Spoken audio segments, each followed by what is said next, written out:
Hello everyone, here I Kumal Sharma welcomes you all to your own Gargi classes, a place where you can easily get all the information relevant to your competitive exams. So आज के word जो vocabularies extracted है आपके editorial discussion of Indian Express newspaper से from today only. It's 6th of September 2021. So let's begin with the first word. So for today your first word is ardent. Ardent is an adjective. Ardent का मतलब होता है showing strong feelings, especially a strong liking for somebody or something.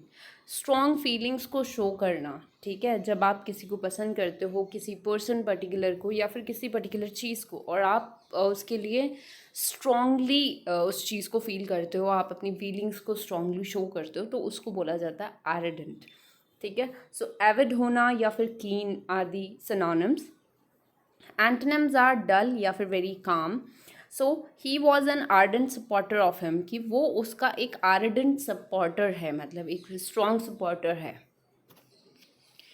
Next we have a term that is underpinning. Underpinning का मतलब होता है a set of ideas, motives और devices would justify और form the basis for something. ठीक है, कोई भी सेट ऑफ आइडियाज़ ले सकते हैं आप, कोई भी मोटिव ले सकते हैं, कोई भी ऐसा डिवाइस जो कि जस्टिफाई करें और फॉर्म तैयार करें of the basis for something, किसी भी चीज़ का बेसिस तैयार करें. ठीक है, so set of ideas, motives, devices with justify और form the basis for something. कोई भी आइडियाज़, मोटिव्स या डिवाइसेस जो कि जस्टिफाई करे और फॉर्म करे द बेसिस, किसी भी चीज़ के बेस को.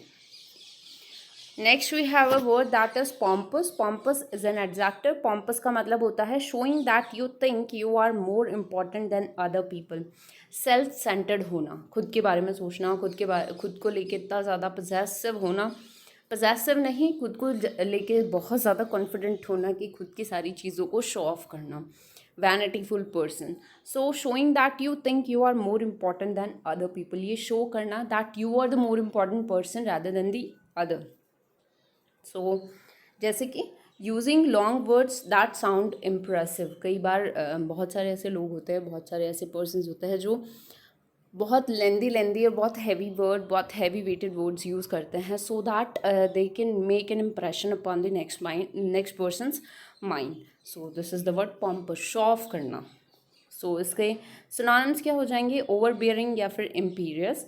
And the antonyms are humble या फिर very kind. So he was somewhat pompous and had a high opinion of his own capabilities, कि वो किसी भी तरीके से बहुत ज़्यादा पॉम्पस है, शो ऑफ करने वाला है. And he had a high opinion of his own capabilities. So this is the word pompous. Next word is absolve. Absolve is verb. Absolve का मतलब होता है to say formally that somebody does not have to take responsibility for something. मतलब formally कोई भी एक ऐसी चीज़ बोलना जिससे कि ये प्रूव हो जाए कि next person is not expected to be blamed for this thing. ठीक है, किसी पे ब्लेम अगर हो रहा है, उसे उस ब्लेम से एग्जेम्प्ट करना, उसे बचाना. ठीक है, सो फॉर्मली कोई भी स्टेटमेंट ऐसा देना जिससे कि ये प्रूव हो that somebody does not have to take responsibility for something. तो इसके सिनोनिम्स क्या हो जाएंगे? पार्डन या फिर exempt. And the antonyms are charge या फिर होल्ड, ब्लेम भी बोल सकते हो इसको. So the driver was absolve of any blame for the train crash, कि ड्राइवर जो है वो इस चीज़ से बच रहा है कि उसकी वजह से जो ट्रेन क्रैश है वो नहीं हुआ है. Next word is miasma. Miasma is a noun. Miasma का मतलब होता है एन अनप्लेजेंट और अनहेल्दी स्मेल और वेपोर. अनहेल्दी और अनप्लेजेंट स्मेल को, बेसिकली बदबू को हम बोल सकते हैं मियाज़मा. सो वो इसके सिनोनिम्स हो जाएंगे स्टिंक या फिर reek. And the antonyms are sweetness या फिर perfume. So a miasma of stale alcohol hung around him, कि उसके चारों तरफ से किसकी बदबू आ रही थी? अल्कोहल की. Next we have a term that is palliative. Palliative is an action, decision, solution, etc. that makes a difficult situation seem better and less serious but does not actually solve the problem. कोई भी ऐसा action हो सकता है, कोई भी ऐसा decision हो सकता है, कोई भी सोल्यूशन ऐसा हो सकता है जो कि that makes a difficult situation, जो कि कोई भी ऐसे डिफ़िकल्ट सिचुएशन को बेटरमेंट की तरफ लेके जाए, उससे लेस सीरियस बनाए, लेकिन वो प्रॉब्लम सॉल्व ना करें. तो जब प्रॉब्लम बहुत ज़्यादा डिफ़िकल्ट होती है तो उसे सॉर्ट करना नहीं होता इसमें ऑप्शन। इसमें होता है कि उस प्रॉब्लम, उस डिफ़िकल्टी को थोड़ा कम किया जा सके, उसे बेटर किया जा सके, उसे इस तरीके से प्रेजेंट किया जा सके कि हाँ थोड़ी सी प्रॉब्लम रिड्यूस हो रही है, ख़त्म नहीं हो रही। Next word is cripple. Cripple is a verb. Cripple का मतलब होता है टू सीरियसली डैमेज और हार्म समबडी और समथिंग। सीरियसली किसी को हार्म पहुंचाना, डैमेज करना is what we call cripple. So उसके सिनोनिम्स हो जाएंगे इंजोर या फिर सैप। एंटोनिम्स आर क्योर या फिर repair. So the recession has crippled the motor industry. की रिसेशन की वजह से मोटर इंडस्ट्री को बहुत ज़्यादा नुकसान हुआ। Next word is बॉल्स्टर। बॉल्स्टर is a verb. बॉल्स्टर का मतलब होता है टू सपोर्ट और एनकरेज समबडी और समथिंग। किसी पर्टिकुलर पर्सन को या किसी पर्टिकुलर चीज़ को एनकरेज करना, सपोर्ट करना is what we call bolster.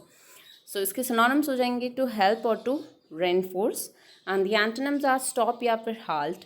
So his remarks did nothing to bolster my confidence. कि उसके जो रिमार्क्स है they did nothing to bolster, to encourage my confidence.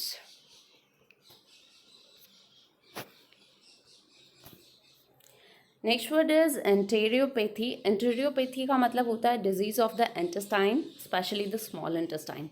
Small intestine की जो डिजीज़ होती है उसको बेसिकली एंटेरियोपैथी बोला जाता है।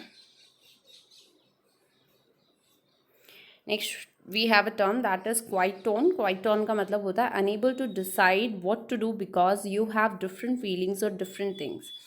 जब आप ये चीज़ डिसाइड ना कर पाए कि क्या करना है, what to do, because you have different, जबकि आपकी फीलिंग्स जो है वो डिफरेंट है, डिफरेंट आप चीज़ें हैं, ठीक है।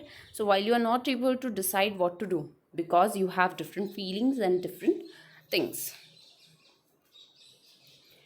Next word is vigorous. Vigorous is an adjective. Vigorous का मतलब होता है वेरी फोर्सफुल और एनर्जेटिक। कोई भी चीज़ जो बहुत ज़्यादा फोर्सफुल हो, एनर्जेटिक हो, तो उसको विगरस बोला जाता है। सिनोनिम्स हो जाएंगे इसके वेरी इफेक्टिव और फोर्सफुल। एंटोनिम्स आर डल या फिर वेरी माइल्ड। सो अ विगरस डिबेट, एक ऐसी डिबेट जो कि बहुत ज़्यादा एनर्जेटिक या फोर्सफुल हो। Next we have a term that is a renegade. Renegade का मतलब होता है person who has trained their feelings of support and duty from one political, religious, national etc. group to a new one. कोई भी political, religious या फिर कोई भी नेशनल ग्रुप है जो आप पहले फॉलो करते थे, उसे छोड़ के जब आप अपनी ड्यूटीज़ या फिर अपना सपोर्ट, अपनी फीलिंग्स को चेंज कर लेते हैं, दूसरे ग्रुप, दूसरे रिलीजियस ग्रुप, दूसरे पॉलिटिकल ग्रुप, दूसरे नेशनल ग्रुप को आप सपोर्ट करने लग जाओ, फॉलो करने लग जाओ, उसी को आप इनकरेज करो, तो उसको रेनेगेड बोला जाता है। बेसिकली हम बोल सकते हैं इसको द्रोही, विद्रोही। So these are the words for today. Thank you so much. Stay continue with Gargi classes. अगर आपको इस सेशन की PDF फाइल चाहिए तो आपको टेलीग्राम पे मिल जाएगी। चैनल का लिंक जो है वो डिस्क्रिप्शन बॉक्स में दे रखा है। Thank you.